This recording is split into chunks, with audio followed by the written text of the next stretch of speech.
evening, students. Today I will continue with the chemical property of the nitric acid. So in general, nitric acid is unstable and decomposing in nature and slightly decomposed, okay, in normal temperature. But in normal temperature it starts to decompose and it is producing the nitrogen dioxide which has a brown color. Okay, so basically that's why in general in normal temperature nitric acid has a color of slightly brownish, very light brown color. Okay, but later on if the temperature rises up, then nitric acid completely decomposed and produces the nitrogen dioxide, water and oxygen, and for which the color becomes darker yellowish. Okay, let's check the reaction first. HNO3, it starts to decompose and it will produce basically nitrogen dioxide, water and oxygen. So this is the basic reaction or basic decomposition reaction for the nitric acid. Okay, and it is kept in the plain glass bottle. Okay, now on the indicator, if blue or moist litmus is taken, it becomes litmus.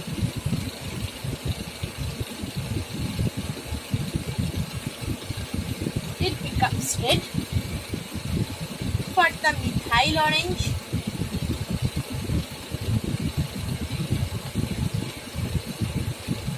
it becomes pink. And for phenolphthalein,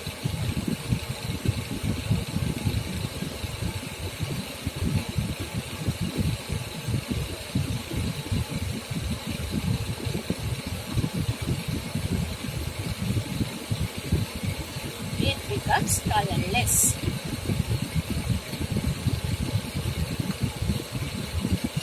Okay, so this is the action of the indicator on nitric acids. Now the ionization property. So when nitric acid is mixed with the water, it produces the hydrogen ion and nitrate ion, and it completely ionized. Okay, because nitric acid is a inorganic acid and it an inorganic strong acid, so it completely dissociated in the presence of water.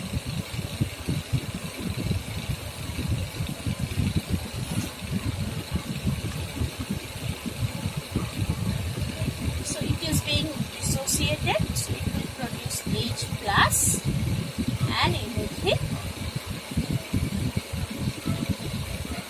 minus. Okay, one hydrogen ion and nitrate ion. Okay, so when in the aqueous solution, if water is being added here, so in general this is producing basically hydronium ion and nitrate ion. Hydronium ion as the cation and nitrate ion as the anion. Now as nitric acid is an inorganic and strong acid, that's why in the aqueous solution of the nitric acid the concentration of this hydrogen ion is pretty more compared to this nitrate. So that's why we can say that as the concentration of the hydrogen ion is more, so we can it implies that this nitric acid is a strong acid. Okay, or it has the acidic nature. Okay, now with any alkali, this nitric acid reacts and it will produce the salt and water. If carbonate is there or carbonate salt is there and carbonate salt reacts with nitric acid, then it will produce the carbonate salt, water and as well as carbon dioxide. Okay, next is that, okay, so let's first see the reactions regarding this alkali and carbonate salt. Okay,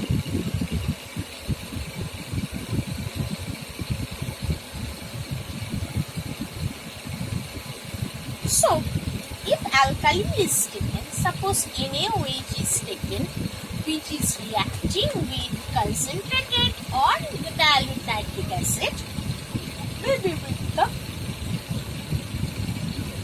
dilute nitric acid, then what it will produce is basically NaNO3. So this hydrogen will goes here and this sodium comes here. That's why NaNO3 plus an H and OH. These two will produce basically water. So this is my salt and this is the water. So with any salt, any alkali, if nitric acid reacts with it, it always produces the salt and water. Okay.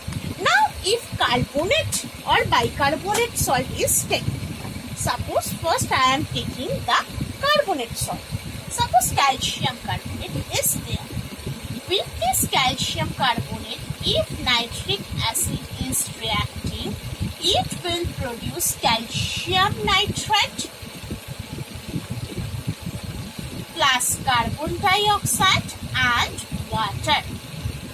So this will be the reaction. Okay. Now, if bisulfate salt is there or if sulfate salt is there, then it will produce basically the sulfur dioxide, which has a smell of the crackers. Okay, so with the if carbonate salt is there, so you can write one product should be or must be this carbon dioxide. Okay, now coming to the part that is bisulfate salt is there. If bisulfate salt is there,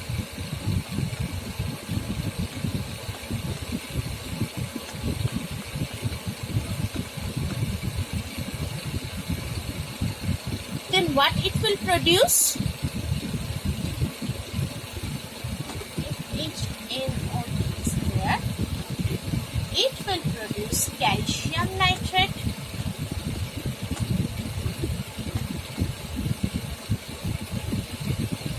H2O, and obviously sulfur dioxide. Sulfate is there, that's why sulfur dioxide.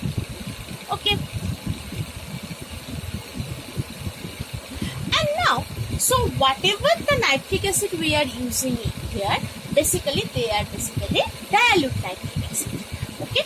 But if we take the pure or concentrated nitric acid, it is pure ionized and hence its oxidizing property is not so good as per the dilute. Okay.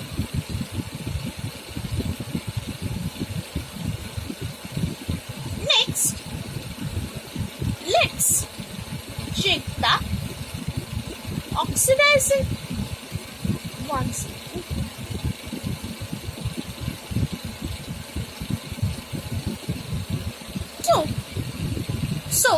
So oxidizing property of the nitric acid, let us discuss that oxidizing property. So when nitric oxide is being oxidized, it produces the nascent oxide. So what is this nascent oxide or what is the significance of this nascent oxide? Basically the thing is that this nascent oxide is a strong oxidizing agent compared to the oxygen.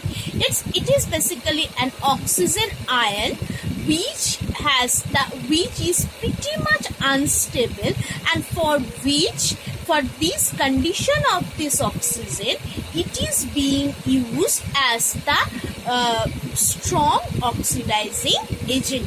Okay, as it is unstable in nature, so it always tries to fulfill its octet.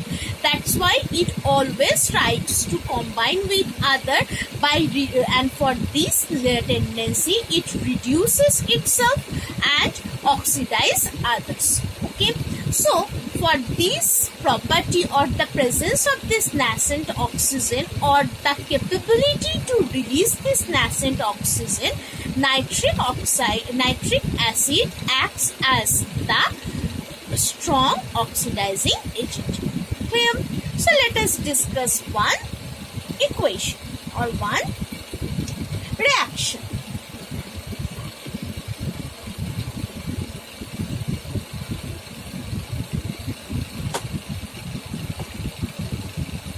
Suppose if you were taking copper reacting with the nitric acid and producing copper nitrate, water and nitrogen dioxide. Clear? Now checking the oxidizing or oxidation power. So it is 0, it is -2, it is +1, so it will be 3 2s of 6. Okay, I need to write it in a broader way, otherwise it is difficult. It's very neat.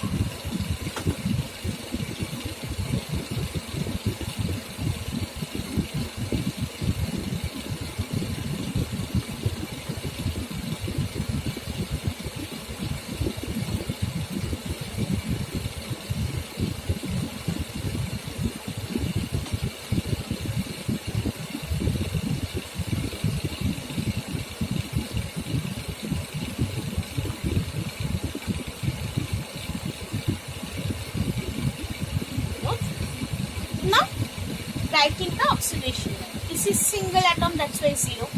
This is -2 +1. So 3 2s are 6, +1 is there, so +5. So here 3 2s are 6, so -2.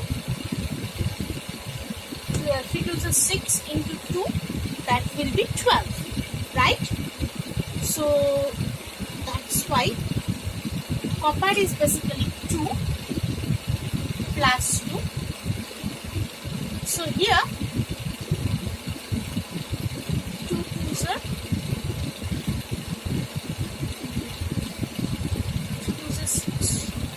6, 12. No.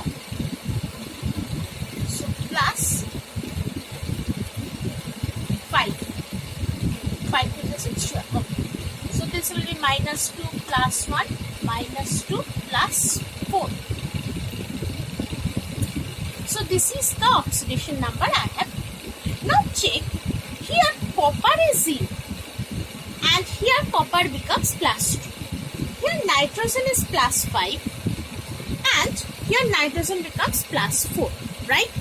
So these two are basically the changing. So here from copper it becomes +2, this one, and another is this nitrogen becomes N plus.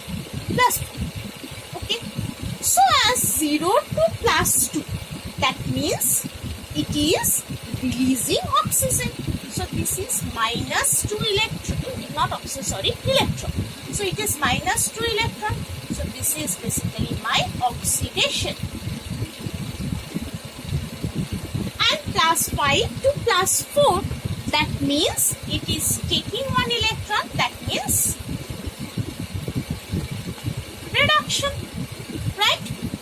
So here copper is being oxidized due to the presence of this nascent oxygen in this nitric acid, for which basically nitric acid generally in normal temperature it is being decomposed as H plus and NO3 minus in general.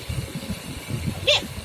So because from this NO3 plus, sometimes from this NO3 plus basically it producing this NO2, that is nitrogen dioxide, for which nitric acid in general turns as brown in color due to the presence of this, and oxygen. So this is basically called is nascent oxygen, which is more powerful oxidizing agent compared to the normal oxygen molecule. Okay, so this is the oxidizing nature of the nitric acid. Later, if concentrated nitric acid or hot nitric acid reacts with any non-metals, that is carbon, sulfur or phosphorus, it always produces the nitrogen dioxide gas. And if with metal it is reacting, it produces the hydrogen gas. Okay, but the thing is that the condition is that if for the reaction with the non-metal, it always takes concentrated and hot nitric acid, and for which it liberates the nitrogen dioxide, and for the oxidation of the metal, it always, or the nitric acid should be cold and very dilute, so it is capable to produce the hydrogen gas. If we take the concentrated or more concentrated nitric acid, then due to the presence of this nascent oxygen, instead of producing hydrogen, it will produce the water. Okay.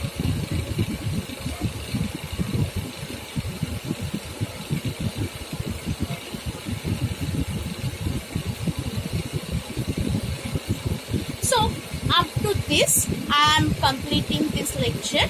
In the next part, I will discuss the further chemical property of the nitric acid.